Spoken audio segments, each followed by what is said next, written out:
Hi, everyone. My name is Lindsay Norman, and I lead the design team at Hinge. And today we're going to be talking about the unique challenges of designing for modern dating. So, for those of you who are unfamiliar with Hinge, we call ourselves the dating app that is designed to be deleted. And what this means is we genuinely want to get people off the app and into relationships. If you think about it, the best marketing are real couples in the world saying that they actually met through Hinge. So we want to get people off the app on real dates. And we're really designed for intention daters. So people who are looking for a real connection and don't want just a one night stand. I want to take you back to 2013 when dating apps really first came onto the scene in a big mobile way. You'll probably remember that at the time, most of these apps were designed with this swiping gesture in mind. So you swipe through people pretty quickly. And I think what the swiping gesture did is it really optimized for volume and speed. So you could get through a ton of people fast, but you weren't always sure who you were looking at. And so when Hinge knew that we really wanted to differentiate, we thought about, how to improve this experience of going through people really quickly. And another thing that we did is we took a look at how users were describing themselves on these apps. And what most of the apps did was they gave users just this blank box that said about me. And it was really up to the person to figure out how to describe who they were, what they were looking for. And it was pretty intimidating at the time. Obviously, this still exists in apps today, but I think what Hinge did is they looked at this and it asked, how can we make this an easier experience for someone to describe who they are? It's really difficult for us to put in a few sentences what we're all about. And so when Hinge came onto the scene, they took the really bold move of saying, we're going to move away from swiping gestures. We're going to move towards this longer profile that really ensures that someone has the time and space to describe what they're about. And so what Hinge did is it said you had to upload 6 photos of yourself and you had to fill out 3 of these prompts. Now, the prompt is similar to that blank box, but instead of saying about me, we give the users hundreds of questions that they can answer. So in this case, I'm weirdly attracted to, and then it's the user who gets to really fill in the blank here, people who don't have social media accounts. And from a design standpoint, this was really huge. It was just one tweak to the box where now we've given you a question to answer, and it really unlocked people. And so today you'll hear me talk about how something as simple as starting with a box and then giving users something to work with. So really guiding them to explain what they're about or what kind of date they're looking for. Together we could. This could also say, the weirdest thing about me, but then giving users that blank box that they can fill in is really powerful. And so today I'll talk a little bit about just the power of the prompt and how you can take the same question, together we could. And when you start, scaling it up, you now have hundreds of thousands of answers to this question that allows the viewer to really understand how is this person different from this person and how are the dates that they want to do going to differ. And so now as the viewer, you really start to understand the differences in these people, which is essentially, what is required for you to understand who to go on a date with. You really need to know one person from another to figure out if you're going to have chemistry. Another thing that prompts really allowed us to do is stay closer to what was happening in the real world. So when COVID hit and everyone was sort of dating from home, what we did was we introduced a lot of prompts that spoke to how are you going to date now that you're stuck at home? Do you want to do video dates? Do you want to go on a walk in the park with masks? There were all these new considerations for dating that people had to consider for the first time. Now, a couple of years after COVID came out, daters care a lot more about mental health. Everyone has been at home reflecting, a lot of people starting therapy for the first time. And so prompts allow us to sort of speak to what daters now care about. And we just recently introduced a new prompt pack all around self-care and mental health. And so what we did was we really created prompts to help people express who they are and what they care about. But as we were figuring out where do we want to take profiles in the future, we started looking at these photos. And what we realized is we kind of had a similar problem with the type of photos people were uploading to Hinge. It was almost like people kind of figured out the recipe to the Hinge profile. And suddenly all of these profile pics started feeling the same.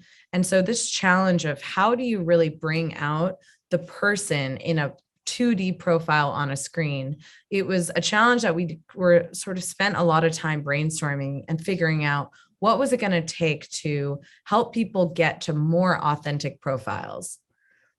And so what we started noticing is that a lot of people had these headshots. And that was great for the first photo in a profile, but we really wanted to nudge people towards photos of them just out in the world, doing more authentic things. You know, if you're going on a date with this person and you pull up to their house, like how are they going to feel just on a random Wednesday night? This headshot is obviously everyone's sort of best self, most polished self, but we wanted people to feel really comfortable expressing them in their sort of authentic nature. And so this idea of using the prompt to sort of nudge people towards that more authentic profile, we applied it to photos. And so that same girl from before, this is her out in the wild, which is a prompt that we have that's sort of helping to make people feel comfortable sharing what their weekends look like. You know, if you're dating Julia on a Saturday, she might be dancing in Bushwick. And that's going to be a much more accurate representation of what she's going to be like in person. And the cool thing is that same prompt, me in the wild, if you look at my friend Chris, is going to look very different. You know, Chris is someone who loves to be in museums and is super artistic. So you can see how just applying a prompt to a photo allows people to sort of permission to be who they are and not just upload the fancy headshots, but instead feel empowered to share what really makes them them. And so we were really excited about this progress, but we continue to ask what's going to be next. So profile photos, great, but we really wanted to nudge people towards richer, accurate representations of who they were. So we did what any design team does best, and we rooted ourselves in what are our users' biggest pain points. And at the time, we knew from a couple of years of research that people's biggest challenges on Hinge could be broken down into these four things. The first was efficiency, and this is a problem with all dating apps, but you spend so much time going through profiles, looking at different people's answers, and then so few of those matches will actually turn into a date. And so it's a bit of a slow process. There's also a signal problem, and this is the problem I've been kind of talking about so far, which is that it's really hard to know what someone's personality is like through a few photos and a few prompts. We also know, and this is still an issue today, that responsiveness is a huge problem. So, you know, people spending all the time matching only to end up in a chat with someone where no one is saying anything, huge problem for a lot of dating apps. And finally, people telling us, I'm just unhappy with the dating pool. The people I see and discover, they're not people that I feel like I'm going to connect with or have a lot of chemistry with. And we really honed in on this specific insight, which is that 75% of our user base, which is such a huge number, said it was really hard to gauge chemistry. And so they were on the app looking at people, but they really didn't know if they were going to enjoy someone on the actual date. So in order for our team to figure out, well, how do we do this better on our app? We actually had to stop and figure out what does chemistry between two people look like in real life, as well as in a dating app context. So our amazing research team doubled down on this question of what does chemistry come down to? And they figured out that chemistry really related to three different things. It was about having positive experiences together. It was about having similarities. And I think a lot of apps think of similarities in terms of, you know, we have similar hobbies, maybe we have the same taste in music. Turns out that does not relate to long-term compatibility. If anything, sometimes those similarities can be a distraction, right? Just because someone doesn't like your music taste doesn't mean that you guys can't be really amazing partners. But the third thing that we learned was that it was this idea of synchronicity that really builds chemistry, makes two people feel chemistry. And so this idea of hearing someone, maybe how you react to them laughing, those things were really, really exciting to us. And I think we saw this as the biggest challenge for our team is if we can do a better job incorporating this idea of synchronicity into our app, maybe two people would feel that chemistry and be inspired to actually go on that date. So at the time, and this was about a year and a half ago, we really felt like we had two paths forward. We could either double down on video as the next frontier for dating apps, or we could play around with this idea of voice. And I think through our initial research, what we realized was that video felt like a really high bar for people. Not being used to having videos on dating apps, I think people really felt like video, you can't really hide from a video. It's what you look like, it's who you are. And people are really used to, uploading their best pictures on dating apps and really being able to curate what that image is. So I think we felt early on that video might not be the thing to go for quite yet, might be something that comes a bit later. So we were excited to pursue voice. So as a design team, we got together and we were trying to figure out what's the right way to package voice. I think early on, we thought maybe voice was just going to be about introducing yourself on your profile. So saying, hi, my name is Lindsay, welcome to my profile. We quickly realized that a lot of those ideas were just going to be awkward for people, and that if voice was going to work, we really needed to give people something clear to say and something that they could work with. So we took a lot of ideas to research, and we had people break down what was confusing, what they didn't like, got a lot of good feedback early on. And I really want to highlight that, throughout this entire research process, which went on probably half a year, over and over, people told us, I am not comfortable with the sound of my own voice. I think a lot of us can relate to that.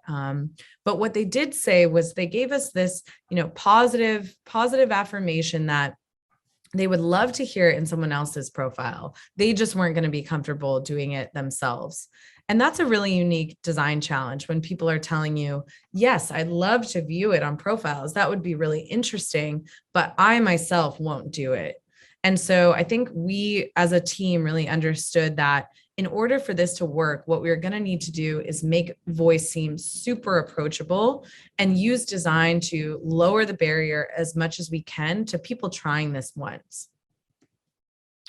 And a lot of people told us similar things to this. You have to be so vulnerable online putting up photos. Also, no other app has made me add voice, so why would I do it? And I feel like as a designer, when you keep hearing this question, why would I do it? Why would I do it? You know that something has to change in the design, because that value prop has to be immediately clear for people.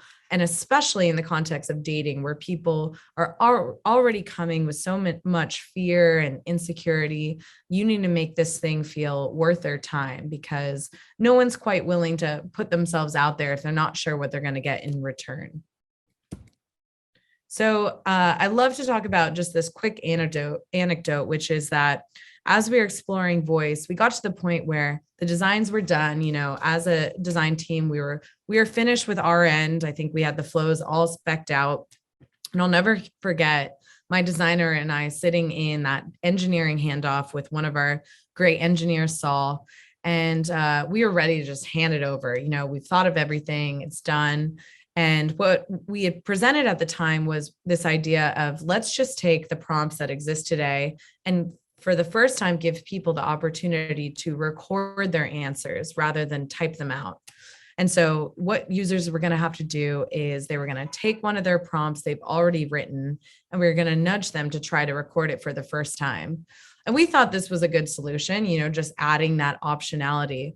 But as our engineers started poking on the designs, what we realized, it was actually going to be quite confusing for users, because now they sort of had to make the choice whether they wanted to delete a written answer and record it for the first time. And it created a lot of complications, which with things like, do you delete your previously written recording? What happens if you don't like the sound of your recording? And what we realized as designers were we had actually presented too many decisions for the user to make. It just wasn't simple enough. So we ended up telling our engineer, you're absolutely right. We didn't think of a lot of this. Let's pause, go back to Figma, try and work some of these issues out. And so where we ended up was rather than kind of combine these things all together, we made the decision to really pull out voice prompts into its own section, which made the designs much more clear and intuitive for users. And it even enabled us to come up with voice specific prompts, things like my best impressions or guess this tune. And so separating it out sort of allowed us to create this own little world for voice where we could fully explain the value prop and not overcomplicate the system. I think another fun little story is that one of the hardest parts of design, I think, is often those conversations around what's going to go in the MVP.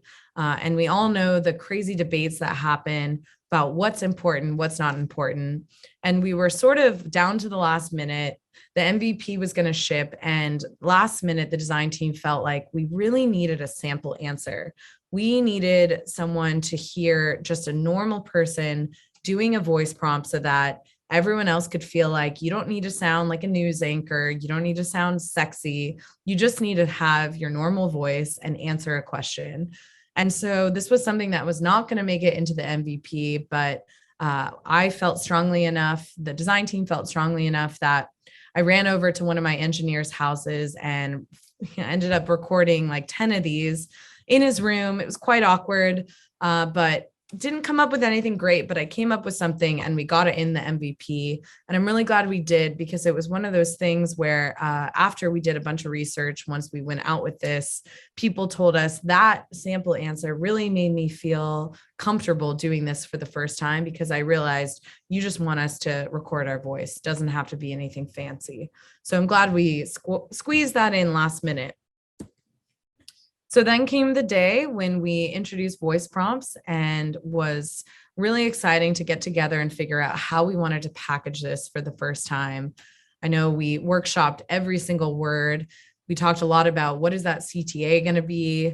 We ended up with something really non-committal, check it out. Sometimes those non-committal CTAs are really helpful, especially when you're trying to get people to do something that's going to be a bit scary.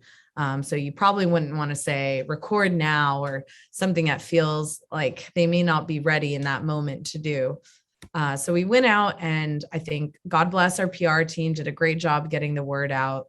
And I think it's fun to note that we had no idea how people were going to sort of react to this new frontier of voice, but we were really excited that we had some publishers say that we had cracked audio. And I think what was especially exciting is people understood why we were doing voice. This idea of synchronicity and you just not really getting a feel for someone through a static profile and how voice can really bring someone to life and give you the idea of what it would be like to sit in a room with them. And it was something that I think a lot of apps wanted to do, but the system of prompts is the thing that really allowed us to break into voice. And it didn't help, it did help that TikTok really got the word out there. And we had kind of a viral moment with TikTok where unexpectedly people started recording the funniest voice prompts that they heard. Of course, these were really extreme examples of people doing ridiculous impressions, but it was super helpful for us that it caught on and people thought it was really entertaining. I think we were all excited to see people say they were going to come back to Hinge just to listen to these. And so we saw a huge uptick in registrations. And we noticed that Gen Z especially was really taking on to the idea of voice and really understood the value. So a couple things that I think really helped bring voice to life and make it a successful feature for us. The first was thinking about how we were going to introduce this feature and badge it and get it in front of people. Obviously, with apps, a lot of times there's competing things you're trying to get users to do. So we were pretty ambitious with the badging and nudging people to add voice or try a voice prompt. We also made the decision that if you were someone who was going to add a voice prompt to your profile, that it would be above the fold and it would be that second slot in your profile right after the headshot to make sure that people didn't miss it. And we were really highlighting this new feature. And the last thing is we use things like half sheets to meet the user where they were. So, rather than nudge people to go into edit profile and take them all crazy places in the app, we decided to come to the user in Discover and say, hey, just do this thing really quickly. And I think the nice thing about half sheets are that they make something that seems pretty intimidating feel a lot more light and quick. And so this half sheet was hugely successful in getting people to add a voice prompt for the first time. And so I think one of the most exciting things that we realized after launching with Voice is that when we looked at those key user pain points, we realized that in many ways, voice prompts was touching on all of them. It was just making it more efficient to understand who someone was. It was giving you more signal. It was helping with responsiveness, and it was also making people feel like maybe that person they weren't immediately attracted to just based on a photo was now going to be a really fun time because the voice prompt featured their sense of humor or, how genuine they were for the first time. And I want to double down on this idea of responsiveness. So if you think about the problem of people aren't chatting, we actually spent a ton of time before really diving into voice prompts in the world of chat. And we knew that people weren't really having conversations. So we tried to really get people to engage by designing things in the chat. So, topics of conversation or, hey, are you feeling stuck? You can talk about these things. And what we realized is that if we actually started at the top of funnel, if we started with interesting profiles, then that was actually going to have hopefully an impact on what people are going to talk about in chat. So if you're feeling really excited by someone because of their profile, we hoped you'd be more likely to have that conversation. And so we were actually right about this hypothesis. So people who added a voice prompt to their profile were 17% more likely to get to a full conversation. And they also even got more likes from their profile. So I think it's a good lesson that sometimes you get really honed in on the area where the problem is obvious, but starting top of funnel and just focusing on profiles really helped more people have better combos. And those conversations are the things that get people on those dates. And so, as I mentioned in the beginning of the talk, our North Star is we want to get people off the app out in the world meeting. And so I think voice was the thing that was engaging enough to really spark people's interest and get them on those dates. And so a key takeaway here is, that power of the prompt, that was something that as a brand, we fully owned. And it got people to go from that scary about me where no one could describe themselves to being able to better articulate who they were and what they cared about. We also applied a prompt to photos to get people to share more authentic versions of who they were. So how they spend time, what their friend group looks like, moving people away from just a static headshot to something that feels more real. And then we used prompts and applied it to voice to get people to be more comfortable with something that they weren't comfortable before. Again, many people told us, I'm not comfortable with voice, I won't do it. But we took this system of prompts that felt very familiar, paired it with something that was unfamiliar, and this really lowered the bar for people and got them to try it for the first time. And so this was a hugely successful feature for us. We're really excited to figure out how to apply the same process and keep pushing dating. But I wanted to tell the story of how we did this for voice, because I think it was a really key moment for us breaking into a new frontier. And that's all I have today. So I'd love to connect with you guys through email or Instagram, hear what you have to say, just grow my design network and friends and meet more people in the community. So I hope this talk was helpful and interesting. And thank you so much for the time.